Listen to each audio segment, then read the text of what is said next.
నమస్తే అండి. నేను ఉన్నా. ఈరోజు న్యూస్లో అంతా ముద్రగడ గారి కారు మీద దాడి చేశారు, ట్రాక్టర్తో గుద్దేశారు, ఇవే న్యూస్లు. జనసేన వాళ్ళు గుద్దేశారు. ఇదే రిపోర్ట్ వస్తుంది. జనసేన వాళ్ళ లేకపోతే అల్లు అర్జున ఫ్యాన్సా ఏంటి అని ఏదో మ్యాక్సిమం అయితే అందులో అదే మన అల్లు అర్జున్ ఫ్యాన్స్ అని ఏదో ఒక దాంట్లో వచ్చింది, కానీ మొత్తం అన్నింటిలో కూడా జనసేన కార్యకర్తలు ఏంటో అదే న్యూస్ అండి. దీని గురించి ఒక క్లారిటీ ఇవ్వాల్సింది. ఏంటంటే జనసేన కార్యకర్తలు ఇలాంటి పనులు చేయరండి, ఎట్టి పరిస్థితుల్లో చేయరు.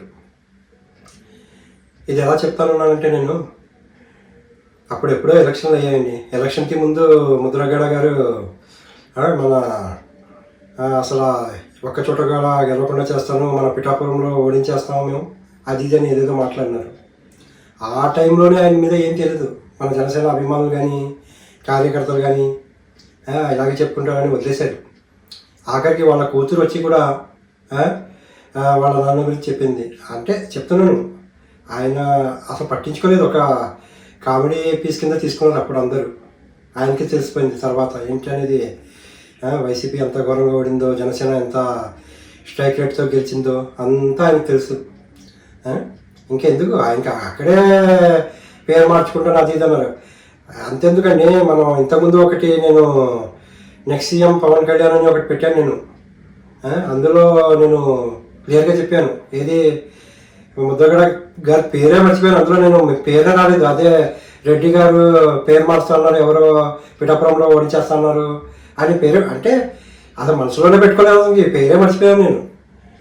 ఆయన ఎక్కడైనా కల్పిస్తున్నాడా, ఏమైనా ఇప్పుడు కూడా ఏడుస్తున్నాడా, అలాంటిది ఏం లేదు కదా.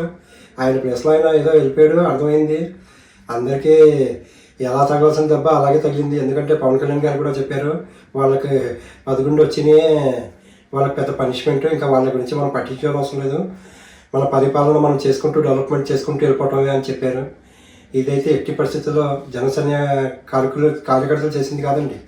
ఎందుకంటే మన తుమ్మల రామస్వామి గారు కూడా చెప్పారు, ఇది మన జనసేన పని కానీ కాదని క్లియర్గా. ఎందుకంటే చేయరండి.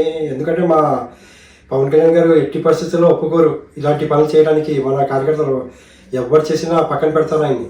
అందుకని ఎవరు చేయరు కూడా ఇలాంటి పనులు. అంత స్ట్రిక్ట్గా ఉంటుంది జనసేనలో రూల్స్ అని, ఆయన పద్ధతి కానీ ఇలాంటి చిల్లర రాజకీయాలు చేయడం మనకి అస్సలు ఇష్టం ఉండదు. అందుకని ఇది ఇష్యూ ఆపేయండి అనవసరంగా. ఇది మాత్రం జనసేన కార్యకర్తల పని కాదు. ఈ మాట సింపుల్గా చెప్పి క్లోజ్ చేద్దామని ఈ వీడియో చేశాను. ఈ వీడియో నచ్చితే కనుక లైక్ చేయండి, సపోర్ట్ చేయండి, సబ్స్క్రైబ్ చేయండి. Thank you very much.